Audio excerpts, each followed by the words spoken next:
আসসালামু আলাইকুম। দেখেন 4 কেজি ওজনের এক কাতল মাছ এনেছে, তার ভিতরে 1.5 কেজি ডিম রয়ে গেছে।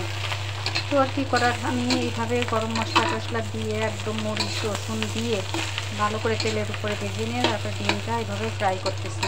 এটা কিন্তু খেতে অনেক মজা হয়। এর মধ্যে আগে তেলের উপরে আমি একটু আদা কুচি আর রসুন কুচি দিয়েছি, তারপরে গরম মশলা গোটা, তারপরে আপনার পেঁয়াজ দিয়ে আমি সুন্দর করে ভেজে নিয়ে তারপরে ডিম ছেড়ে দিয়েছি। ডিমটা হালকা আগে ভাপ দিয়ে নিয়েছি, একটু লবণ হলুদ দিয়ে আমি পানিটা ফেলে দিয়েছি যাতে আঁশটা যে গন্ধটা, ওই গন্ধটা চলে যায়।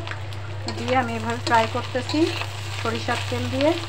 তো অনেক মজা হবে খেতে। এটা সরিষার তেলের একটা গন্ধ আসছে, মানে মাছের যে আঁশের যে গন্ধটা, ওই গন্ধটা চলে গেছে।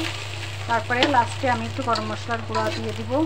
দেখেন রান্নাটা কিন্তু অনেক মজার। আর এই ডিমটাতে কিন্তু অনেক মানে সুন্দর একটা মানে ফ্লেভারও আসে এবং খেতেও অনেক মজা। তো আপনারাও করে দেখবেন, যাদের অনেক মাছের কিনতে গেলে মাছের মধ্যে ডিম হয়ে যায়, সেই ডিমগুলা মানে অনেকেই অনেকভাবে খায়, তো এইভাবেও খেয়ে দেখবেন, অনেক মজা লাগবে। আসসালামু আলাইকুম, ভালো থাকবেন সবাই।